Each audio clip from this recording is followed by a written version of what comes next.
morning, boys and girls, and welcome to another REISA Storytime session.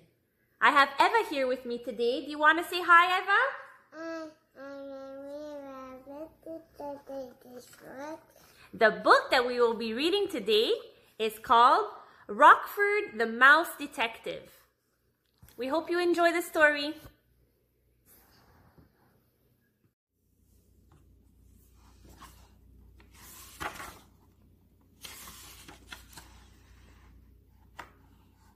A beautiful cat named Duchess was the mother of 3 pretty kittens. They were called the Aristocats. They all lived in a big, fine house. Tom O'Malley lived there too. O'Malley was a famous alley cat who loved Duchess and her kittens.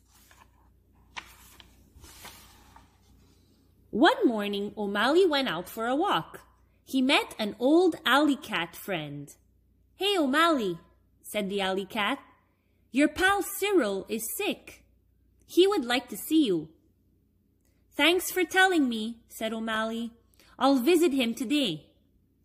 O'Malley went home and told Duchess that he was going to see his friend Cyril. O'Malley soon left the house. Duchess and the kittens watched him go. Then it was time for lunch. Duchess and the kittens each had a bowl of fresh milk. "Hi, everybody," said a small voice. "Hello, Roquefort," said Duchess. Roquefort was the mouse who lived in one corner of the kitchen. "I have a cookie for my lunch," said Roquefort. "May I dip it in your milk?" After lunch, Roquefort played with the kittens. He went for a ride on Tutu's tail.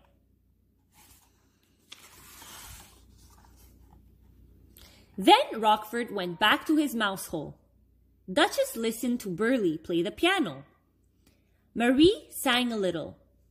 Duchess thought her kittens were perfect. Tutu did a nice paw painting. "Now I am going to take my nap," said Duchess. "You kittens be good."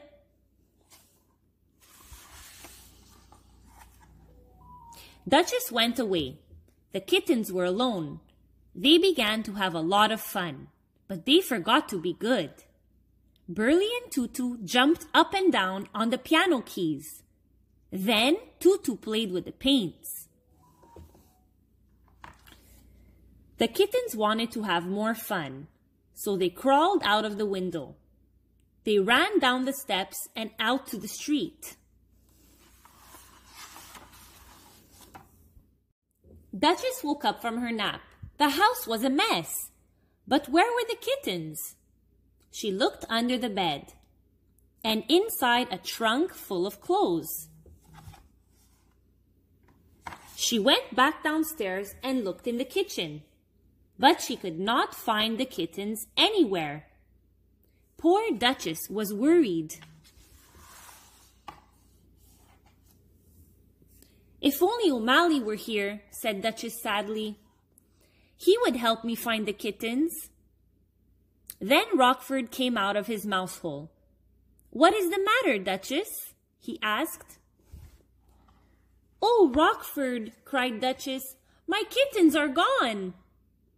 "Maybe they went outside and could not find their way home," she said. "Oh dear, I wish O'Malley was here." "Do not worry," said Roquefort. "I will find O'Malley.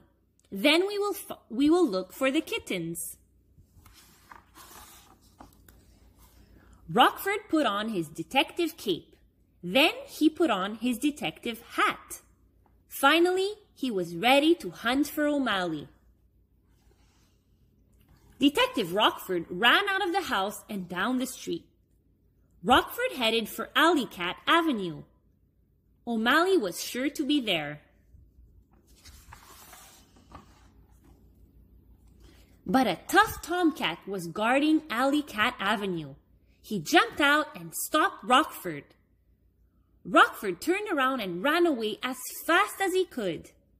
He ran into a pipe that was lying on the ground.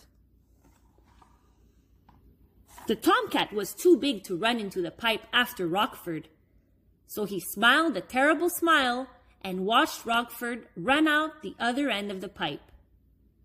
Roquefort was heading right for the Alley Cat Tavern.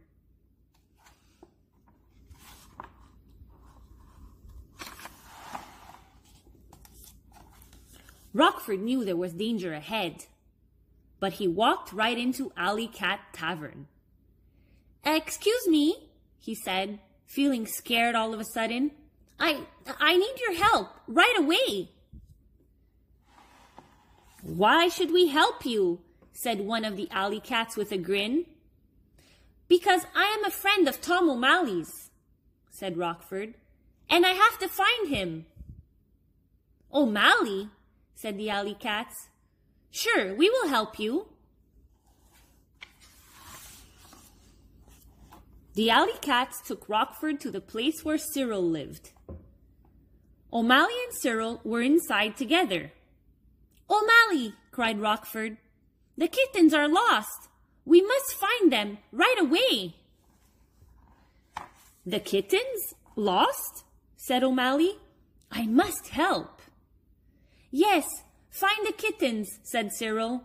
"Do not worry about me. I feel much better now." "Thanks, Cyril," said O'Malley. O'Malley and Roquefort looked everywhere for the kittens. They even climbed up to the rooftops to get a better view.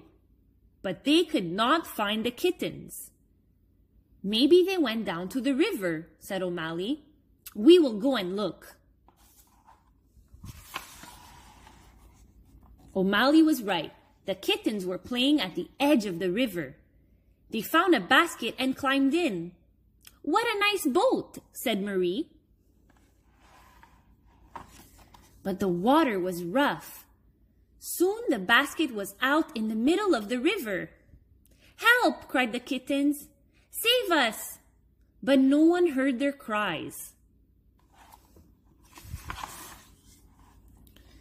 O'Malley and Roquefort climbed up on the bridge over the river. Roquefort saw the basket and the kittens.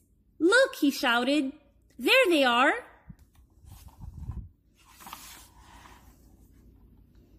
"How can we save them?" cried Roquefort. "Climb onto my back," said O'Malley. "I will jump in the water." O'Malley did not want to jump in the water, but down he went. Roquefort held on tight. Splash! O'Malley and Roquefort landed in the river. The kittens were far away, but O'Malley swam as fast as he could. The kittens meowed and meowed. "Save us!" they cried. Finally, O'Malley reached the basket. "O'Malley, Roquefort!" cried Tutu. "You saved us!" O'Malley pushed the kittens to the shore. They were wet and tired. When they were dry, they started home. "We must hurry," said O'Malley. "Duchess will be worried." Duchess saw the kittens coming up the walk.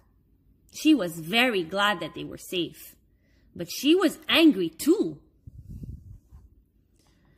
"You have been naughty kittens," said Duchess. "We are sorry," said Marie.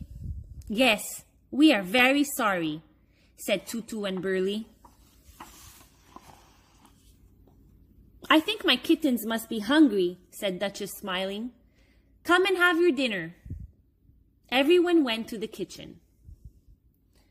They each had a big bowl of milk. "O'Malley, may I dip my cookie in your milk?" asked Roquefort.